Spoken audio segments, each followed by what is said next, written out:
bit from Exodus, and the history of the Israelites is always, that's what Genesis is all about, how it first started with Abraham and Sarah, and then they had, Sarah had Isaac, and his handmaid had Ishmael. And Ishmael is the lineage for the Islamic tradition, and then the names are Isaac, of course, is for the Christian tradition. So then we kind of follow Isaac, and Isaac was the one that had Jacob, and Jacob is the one whose name was changed to Israel, and then he had 12 sons. So Joseph was the one that was sold into slavery by his brothers because they were jealous of him. Joseph in his pretty coat. So Joseph has been down in Egypt when Exodus starts for quite some time, and he's moved up and become quite famous. Some say he might have even been a king of the area. But so Exodus starts out, these are the names of the sons of Israel who went to Egypt with Jacob, each with his family. So Jacob was still alive. Reuben, Simeon, Levi, Judah, Issachar, Zebulun, Benjamin, Dan, Naphtali, Gad, and Asher. So they all took their families down into Egypt because there was a famine, and they went to see their brother who had risen in power there and had to bow down to him and ask for food, and he was very gracious, and so they stayed in Egypt. But then Joseph and all his brothers and all that generation died, but the Israelites were fruitful and multiplied greatly and became exceedingly numerous, so that the land was filled with them. Then a new king who did not know about Joseph came into power in Egypt. Look, he said to his people, the Israelites have become too numerous for us. Come, we must deal shrewdly with them, or they will become even more numerous, and if war breaks out, we'll join our enemies and fight against us and leave the country. So they put slave masters over them to oppress them with forced labor, and they built Pithom and Ramses as store cities for the Pharaoh. But the more they were oppressed, the more they multiplied and spread. So the Egyptians came to dread the Israelites and worked them ruthlessly. They made their lives bitter with hard labor and brick and mortar and with all kinds of work in the fields. So this is kind of the era that we went back to when we were visiting the pyramids and the tombs and things like that. And then, as you know, later they had their exodus from Egypt, which was not an easy battle, but I thought we just needed a little bit of history. So I left from Dallas. We flew from Dallas to London to Cairo, and fortunately I hadn't really looked at how long the flights were before we went because the flight to Dallas is nothing, but that first leg to London was 9 hours, and it was at night, and so a lot of people slept, and then we had another 5-hour trek to get down to Cairo. So it was a lot of flight time. And when we arrived, they were so gracious. We had a guide there that had set up so someone would meet us. This is Kathy Spees. Some of you know because she came here and actually candidated for the possibility of serving, and she's been to camp. She's the one that I went to visit up in Anacortes, Washington. They were living in California, and they had too many close encounters with fires. And so they've moved now up to Anacortes. So I had mentioned it to her. She was ordained at the same time I was, and she was a hospice chaplain for many years. And so we actually ended up coming through London at the same time. So we flew from London, and we didn't get until 11 o'clock at night. And this guy was there to greet us, to get us through customs. It was just so nice. And he had a taxi already waiting for us. We were, of course, exhausted but excited. And so he says, well, you want to see some of Egypt or some of Cairo at night, don't you? And we kind of, well, sure. So they took us around, and they said, are you hungry? And, well, we were kind of hungry. So they stopped and got us something to eat.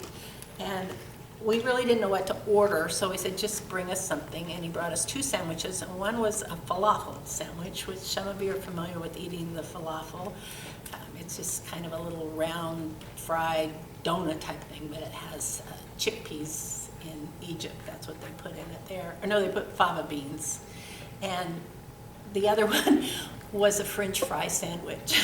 It was just a sandwich that they love their potatoes, and so it was a sandwich. I'm gonna have to watch here.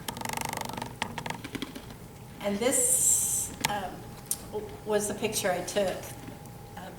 Cairo is a very developed city in many ways, and in many ways it's way behind. So there's a large disparity, as so many of these cities, between those that have and those that don't. But when I took this picture, this was from our hotel room, and I didn't realize when I looked across there, but the little bitty, if you look really close, the pyramids actually are peeking out over those. Oh, it's right back. So that was kind of, Well, and you ended up with a beautiful sky.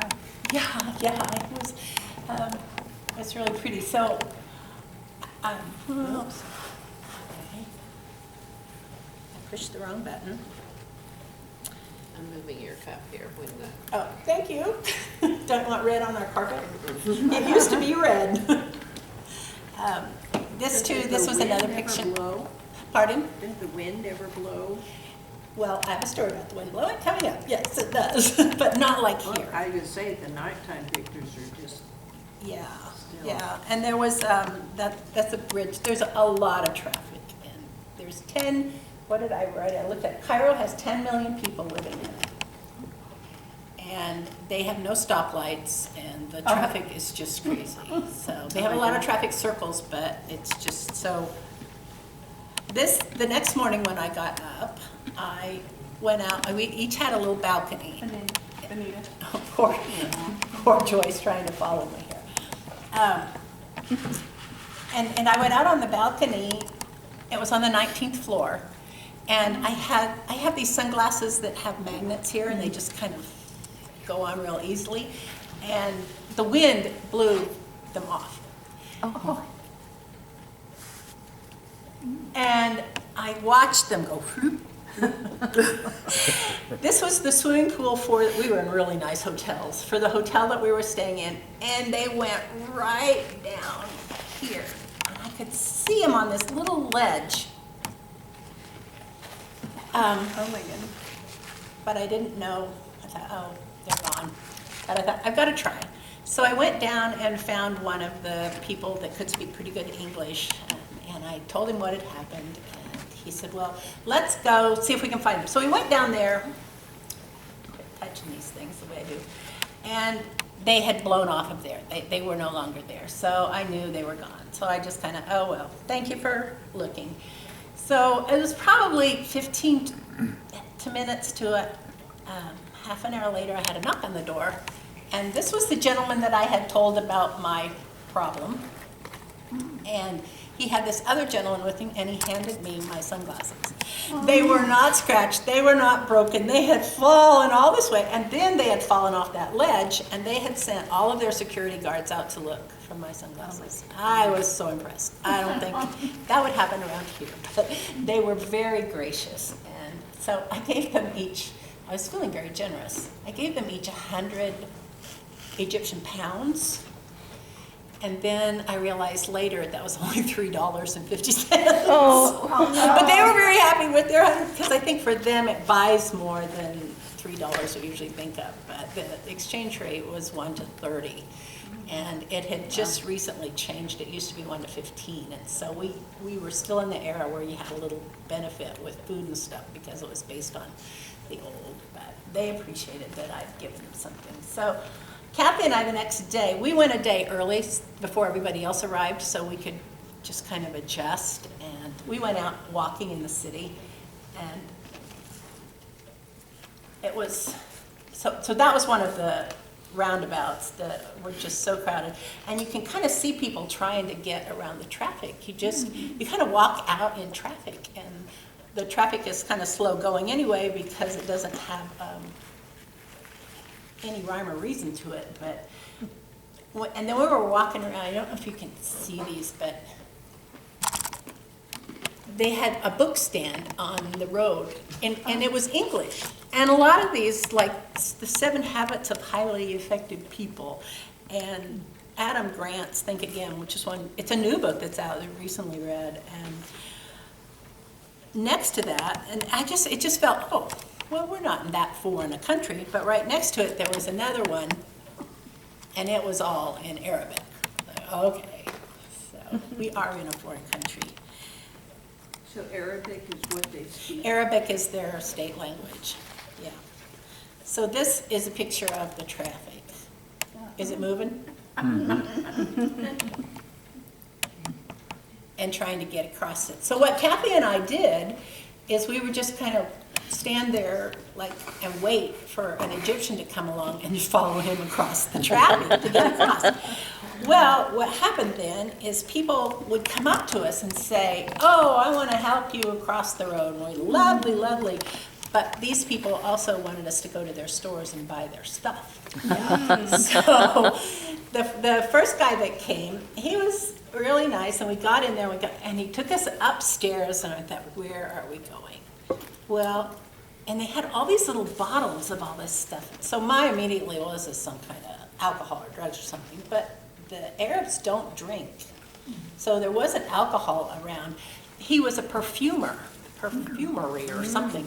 And the Egyptians make a lot of the perfumes that we're familiar with. And so he tried to get us to buy perfume, but we didn't buy anything there. And then we walked, well, that's just a good picture of how they handle stuff. But we walked, and another guy came up and helped us across another road, and he said, I want you to come and see my shop. I have papyrus paintings. So we thought, well, that would be interesting. So we walk into his shop, and he lays out these papyrus, and which one do you think is pretty? Well, I picked this one that I thought was pretty. And he immediately writes my name in Arabic on the bottom of it. And I said, wait, I didn't say I was going to buy anything. Oh, no, it's my gift to you. You come all this way from the United States. I mean, it's just so gracious, lovely, lovely, lovely. And so Kathy picked another one, and we thought, oh, how nice. And then he laid out a whole bunch more. And this one kind of caught my eye. This is the goddess Isis. And so he says, tell me which one you like. Well, I kind of like this one. Then he starts writing my name on that one. And I said, wait a minute, haven't agreed. Just pay me what you want. Oh, really? Just pay. And I go, Well, I knew enough from living in foreign countries, there's a lot of negotiations that goes on. Well, this was all kind of a trick, but it was how he made his living, And so he says, well, what will you give me for these two? And again, I'm trying to calculate in my mind, how much money and what it's worth. And I said, well, I'll give you 250 pounds. And he was aghast. Oh, it's worth so much more than that. And on he went. And I guess I started at 200. And then I went up to 250, and he finally gave it to me for 250. So you divide that, 21, a little over what I figured, about $8. So it wasn't a lot that I spent for it. And then he pulled me aside and had one of his friends come in and he got Kathy by herself. Well, she felt guiltier than I did. And she ended up paying like $500 for hers. Oh, my. But again, it was only, $12 or something, we figured. It wasn't exorbitant. It just sounded. Framed, or I took them to Hobby Lobby and I just bought frames and put them in. Yeah. So that was our first experience of bartering, and then we had. That's nice to know going in, so if you. Well, and the guide took time to talk to people about this. We just went on our own, and he was kind of aghast that we felt brave enough to go on our own. But we just wanted to see the city, so we wandered around. Excuse me. So did you have these pictures shipped? No, those were the only papyrus. We went later to a store where they showed us how they make the papyrus. And of course, part of the problem, like you can see the difference in quality. We found out this is just banana leaf. This wasn't actually papyrus at all. But this one, I think on the way that, when they showed us how they made it, I think it actually might be papyrus. difference. But we decided, you know, we don't know the difference and nobody else is gonna know the difference. We get what we want. We didn't buy any more papyrus. But some people bought a lot. But somebody paints it on there? Mhm.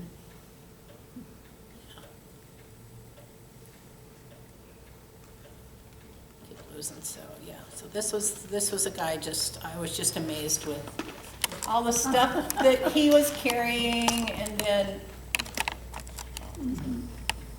I don't know if you can see that car, but it's totally stuffed with stuff and the guy's trying to get in. And is that the stuff that they're gonna put in their shops? Yeah, they come to the city and buy, and then they take it out to their little shops and little towns and stuff. Reminds me of China. Yeah, yeah. And then a lot of them just use that to carry, so you can get around. And again, that was kind of what the shops, what it looked like. It was pretty clean, but there were a lot of like loose wires all over the place. And, you know,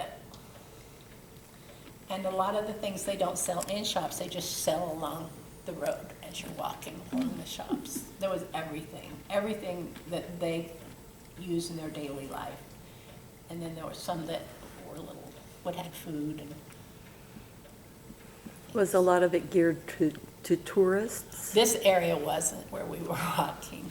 What they took us to were called state-sanctioned shops, because they didn't want us getting pulled into some of that bargaining and what we're doing. So they said the prices were marked, but they would still negotiate. So I was curious, those oranges that were on there, they just string them on a, It was in a sack, they didn't make a hole through them. oh, okay, It was just in a netting. a netting thing, Yeah, okay. yeah. And of course, the people with no place to sleep, you see the homeless people. A worldwide problem. Yeah. Pardon? A worldwide problem, yeah. You see that? And I put that picture in there because this is how we spent a lot of our time.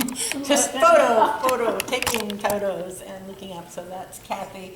And this was an interesting place we went by, and our guide was with us when we were looking at this one. And this is how they used to build their homes so they would get some air through them. And so these wooden slats were built such that they could see out, but you couldn't see in, but they would see how it kind of sticks out from the wall so you could get some cooler air, which I thought was pretty incredible. And the variety there, you know, you see people that are living in shacks and not much, and then there's some really lovely places that I thought, oh, I could live there. And the crops, what they've done, Cairo's right on the Nile River, so they've figured out a way to divert in order to irrigate their crops. And What did they grow? well, you know, I asked our guide, and he says, "I'm sorry, I'm a city kid, I don't know." But they grew a lot of sugar cane, and they, you know, these things that we're eating today were grown there. But it was interesting because they do rotate their crops, and they plant alfalfa in between, and that feeds, but it also feeds the soil. So, yeah. You're touching the wrong thing. That's the irrigation canals. They learned how to make use of it. And this again was just the traffic. I just couldn't get over the traffic. How to get around. It gives you a good feeling of what it's like to walk down the street in Cairo. So of course you have the Islamic people in their full garb, and some of them with their face covered. And up here, those are the minarets that are on the mosques for the Islamic people. And the reason they're up so high is because they're supposed to pray 5 times a day, and they're supposed to direct their attention towards Mecca. So like even in our rooms in the hotels, there would be a little arrow there that would show which direction was Mecca. So if you were in there and you wanted to pray. But I didn't realize before, I mean, they're supposed to pray 5 times a day, but it's really specific when they're supposed to pray based on where the sun is in the sky. So it's not like you can just set your alarm clock, you know, like we did with the pauses, you know, I'm going to 7 a.m. on 11 a.m.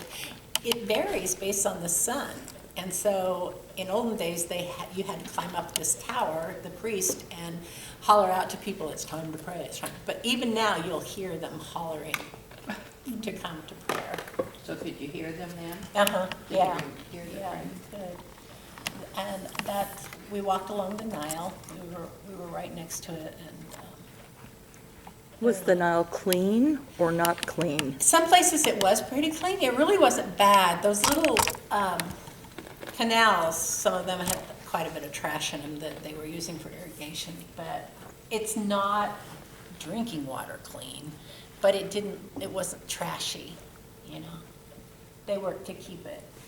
And so that night, Kathy and I, we wanted to try, this is really where I got a lot of the ideas for what I brought for you today. We wanted to try a variety of things, so we ate at the hotel and ordered like an appetizer, and then we were going to order a meal afterwards, and the waitress said, well, this appetizer has quite a bit of food in it. You might want to wait until you order. It was more than we could eat.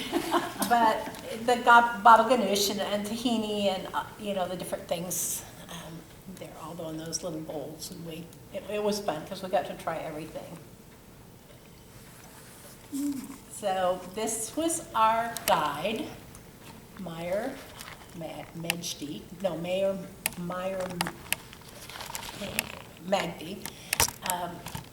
And this is Kathy, my friend, and her sister also went with us, Peggy, from Boston area. And there were a total of 19 of us, and they were from all over the U.S. But our guide just made the trip. He really wanted us to love the country, to understand as much as we could. I mean, he talked more than than I could ever remember. But he was so wonderful just because he really wanted us to understand.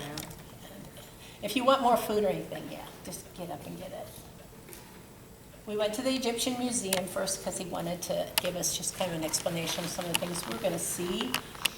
And so he carried this thing, and he'd let us explore a little, and then he'd bring us all back so he could talk to us with his sign, Egyptologist. And I never really did figure out what qualifications you need to have to be an Egyptologist. But his degree was like in human resources or something. One of the things he really wanted us to understand, because they do a lot with animals, and their gods are often connected with animals. And you'll see, this was gods of ancient Egypt. And many of them will have a head of a different animal. It may be a ram, a jackal, an eagle, a donkey, various things. And he said, some people say that we worship animals, but he said, or that the ancients worship. They didn't worship the animals. They felt that if they honored that animal, they could get the power of the animal within them. And so like the cow was for fertility, and it was the feminine side. And so there was Isis, she was known to be, the cow was kind of her animal figure. And then the bull was the masculine and the powerful.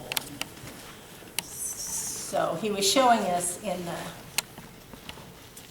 museum some of these things, and also the vultures and the cobras. If you look through this, you can see some of them have these. They actually, some of them have like a feminine looking, or have like a regular face, and some of them have these animal. Pretty interesting. Of course, they all have names, which I can't remember. They were obsessed with life after death. With what? Life after death. I don't know if they wouldn't even call it a life after death, but that they would somehow continue after they died. And that's why they did the mummification, because they believed when you die, your soul leaves, and it comes back at night. And in order to find you, it has to be able to recognize you. So they did the mummification so the bodies would still kind of look like they had in life. And then they also built these masks and things that were part of the coffin to put over them so that the soul could find you. That's why they buried you with so many things. Oh, too, yeah, yeah. So that you'd So have that- it. So they would have that for the afterlife. Even a boat sometimes they would put in their tombs and, yeah. Yeah. And that caused a lot of grave robbers to come in. And so they didn't find, often they just would find the tomb and that was all. This guy I found very interesting. Yeah, you can't really see here, but you can tell that this was a statue, write his name down, Akhenaten.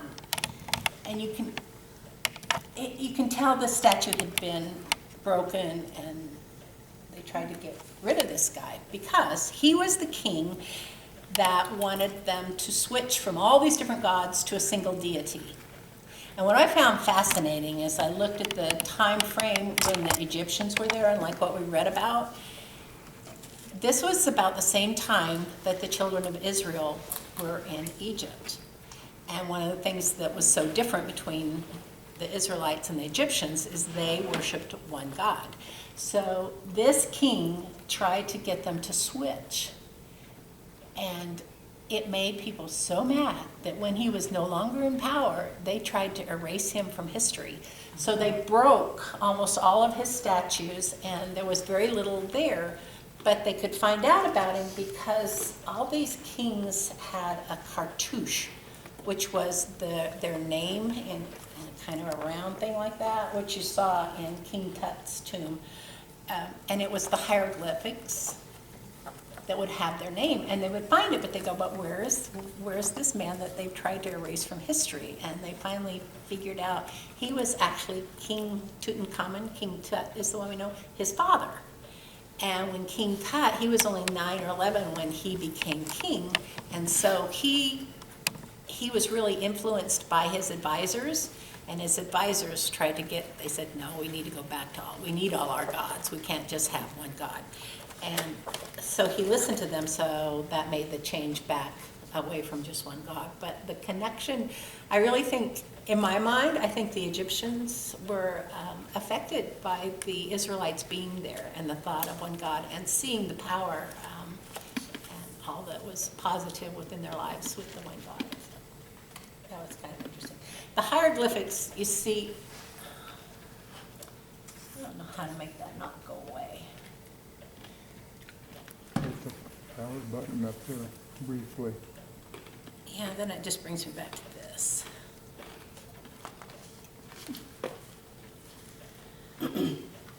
I think there's a way to set it so it doesn't go so quickly, but not in my framework. So the hieroglyphics. This was also shown in the museum so we could see what it looked like. Because what they did, most of the tombs and everything were built out of limestone because there was a big limestone, you can't see it? Turn it a little. A limestone bedrock underneath a lot of this area, but then they would put plaster on top of it so that they could etch these into it, and then they would color them. But in most of the places that we went, the color had kind of faded out, so this was just an example of what they would have looked like originally. They're very colorful and beautiful. They read from bottom to top. And if the animals are looking this way, you read this way, and sometimes the animals were looking the other way, and then you read that way. And have you heard about the Rosetta Stone? I mean, you hear it because you can use it to learn different languages now. They're calling it the Rosetta Stone. But the Rosetta Stone was actually, when it was found, it was created in 196 BC. And it had the hieroglyphs, and it had like a local Egyptian language on it, and it also had it in Greek. And it was the first thing, they found it in 1922, it was the first thing they were able to understand the meaning of a lot of the hieroglyphic characters. So on the back of here, it shows the language and the signs. So like sign language, you could use individual letters, but also there were words that Swedenborg says, which I don't know, I thought it was kind of interesting, I was looking it up. He feels that the hieroglyphics were the first correspondence with nature, that we study the natural and the spirituals, that they had this language that was really deep in the ancient Egyptian church. But they made magic out of it, so it was kind of idolatrous, so they got separated from it, so that's why we don't have that connection as much anymore, because it was used for the wrong purposes. I thought it was kind of interesting. So the Rosetta Stone was found, and that helped them be able to understand. I should let you do this. You probably just touch the right button. When I push that button, it goes back clear to unlock. If you kind of just touch the screen periodically, yeah, I know there's a place you can set it to stay on longer, but if you just kind of keep touching the screen, it'll stay.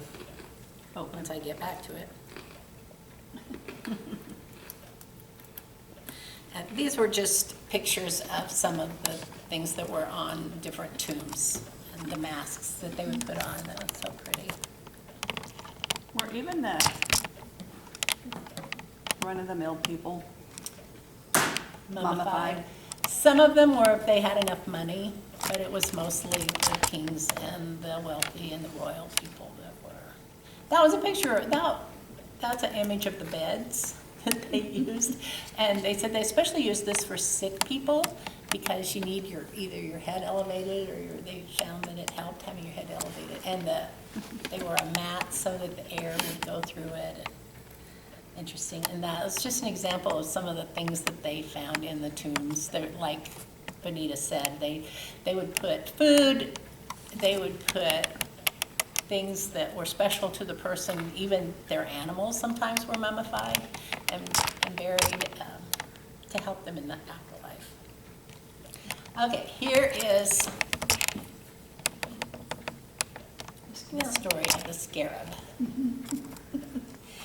This I found so fascinating. This is a dung beetle, and I think they still have them. I don't know if we have any in Kansas, but we do have them, Joyce said. They are a beetle that will take the animal dung and lay their eggs in the dung and roll it. And so it's like a really nice ball, and then they go down in the ground, they bury it down in the ground, and the babies are born, and then they live off the dung for a while, and then they come up.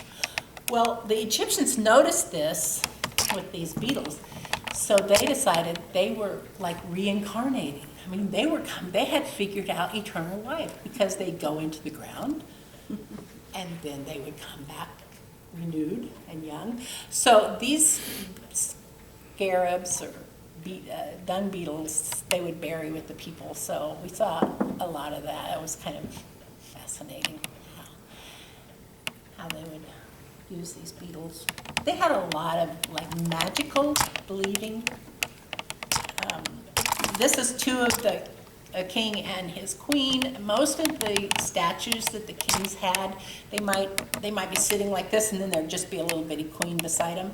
But this was Yua, his wife Thua, and they really liked him because his wife was as big as he was in this. And that is a picture of what their mummies looked like. Of Hua and Thua. And you can see the hair is preserved. I mean, you could recognize probably this person if you knew them in real life. They just look like kind of an old withered person. But we went through, they had a whole museum of mummies. You couldn't take pictures in there, but we went through and saw a lot, all the mummies you'd ever need to see. That's King Tut's throne. Very gold and decorative. And that was his name in a cartouche with the hieroglyphics. I don't know what that means. And on the other side was the scarab and the things that he needed to help him in the afterlife. His tomb, what was interesting, was actually pretty small because they would start building tombs as soon as you became king because it took them so long to dig something or whatever they were doing, but he died so unexpectedly at age 19 that they used somebody that was being prepared for somebody else, and it was a smaller tomb. But there are pictures with all this stuff. So it was found in 1922 by a man from England, and there were, did you see it when it was? I knew it was in the early 1900s. Yeah, but they actually had King Tut, you could go, and when he was in Wichita, they had it there Yeah, somewhere. they had it in Topeka, and I Okay. missed it Yeah. there when they had it, yeah. And I'm sure it wasn't, it was just things of his that to educate people. But the reason it was so important, most of the graves that they have found, and they have found them all over, had been robbed and the things taken out of them. But this one was complete because it was actually on top. No, it was underneath another gravestone, so they hadn't looked there. And some kid was just playing around in the sand near there, and he noticed a step. So he called somebody over, and they looked, and there's more here than meets the eye. Oh, that I thought, I took a picture of this because this is supposedly the first toilet seat.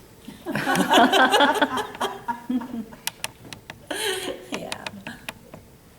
And when we went out to eat, we would often eat in a buffet because it takes so long for 19 people to order, or they would give us a menu ahead of time and we could order. So there were 4 of us decided to buy what was called the Great Feast.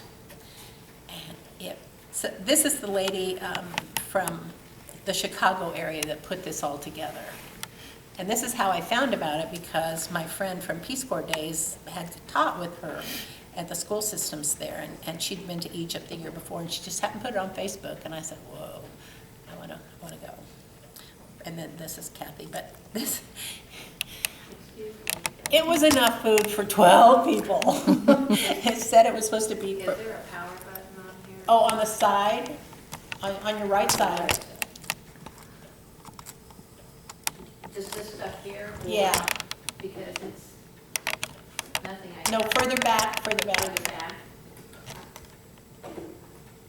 No, not there, further back behind there. They're just a switch, yes.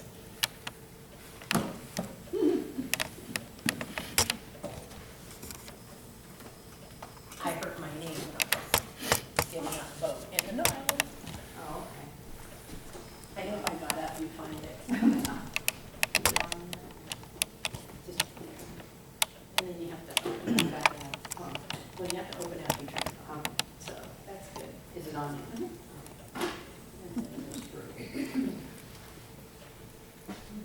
Yeah, but anyhow, you can see that the French fries that they loved, and the falafels, and I gained 6 pounds while I was there. Because I really, you know how it is when you don't know if you're gonna get that food again? Like, oh, let's have some of this. That was fun. And this is the group that I went with. So, they were from all over the US, but they all kind of had a connection with this Georgia in some way that they had found out about it. Several of them worked for Caterpillar or had retired. Hold it for a second, let me get them. The one lady that was there had her 3 20-year-old kids with her, and her husband had died a couple years, maybe 5 years earlier, and left her money. And what he told her is, I don't want you to just save this money for when you get old. I want you to take your family on trips. So she had taken these kids. Did you get it? They're, and they were great kids. They were so much fun. They had traveled quite a bit, and so they really knew how to travel. And that, again, was Meyer. He spoke a lot to us on the bus as we were going to these different places, because once you got there, it was so crowded. And he really wanted us to understand his country. So the first place we went, after going to the museum and stuff, was what was called a masaba. Masaba? Mastaba. This is what came before the pyramids, and they would build, it would be, the burial would be underneath here, and it would have sides kind of slanted like the pyramid, but it was flat on top. and it wasn't as huge. And so we went down in it to go down to the burial tomb. And you had to get down pretty good to go down. And this was one that was beautifully decorated. You can kind of see all around it there is hieroglyphics. I mean, it was just the detail and the workmanship. So this is three of the people that Kathy and two others that we traveled with. That's the tomb.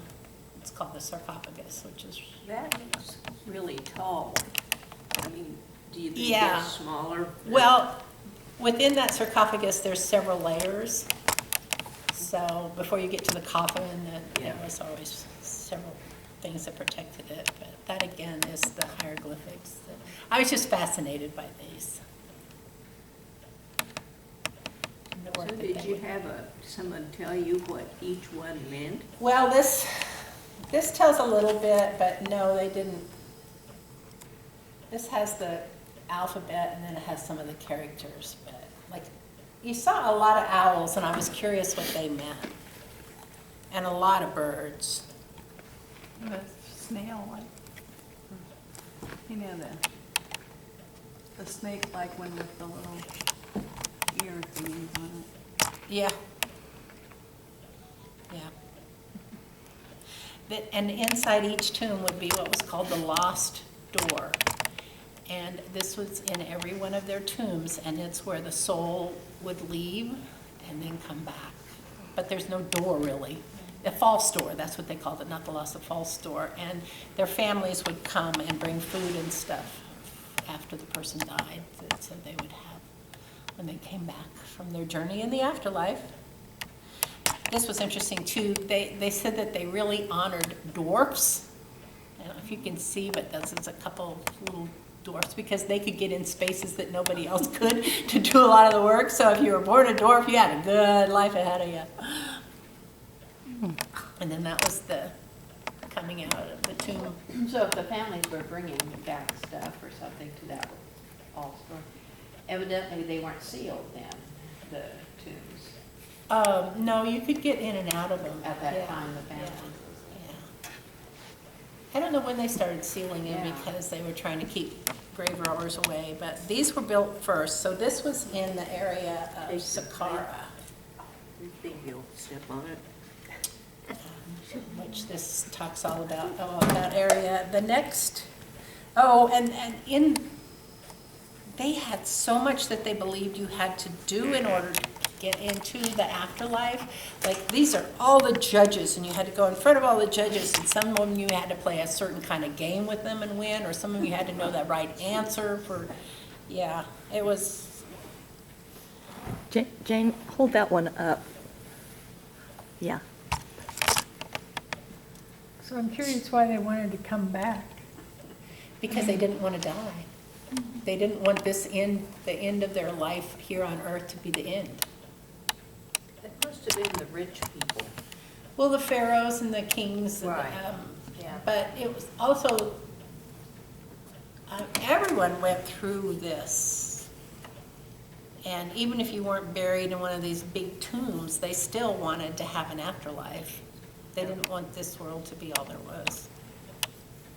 But an afterlife, they thought would be better, didn't they? Yeah, they thought they would be living in this better, but they would come back to their bodies during the day and they would go out at night. The best of both worlds. Yeah. And I'm so planning there, on a better afterlife than that. there are a lot of old pyramids that have been almost destroyed. And then this one that we went to was called the Step Pyramid, and this one was actually what they started building before they built the straight line pyramids. And it was, because this was kind of like a mastaba, and then they built another one on top and another one, so there were 6 different layers, and then the tombs and everything were down inside that. So there was a progression. It wasn't that they just started building the pyramids, they learned from that. What's a mastaba? Mastaba was just like this top little part up here that they buried people in. It was, they buried him underground, but yet they wanted this place on top, and there was usually a statue of the person there and like a chapel. You'd come in, and that's where the ball store was. You can kind of see how big that is by those little people. It's really, Just like, how long do you take to build that, well, they say the Great Pyramid took, what did I say, 20 years? That's why they started building them once they became people. Yeah. If you died early, then, Yeah. oops, we're not done yet. And I thought this was interesting, like this, would be interested in this. So after they did these step pyramids, they decided they wanted to do one that was, they wanted to do just a pyramid, straight. So the next came the bent pyramid, which was this one. And they realized if they tried to just go straight up, see if you did an angle and went straight up, it would be so high it would never be stable. So this one, they started with that same angle, and they realized this isn't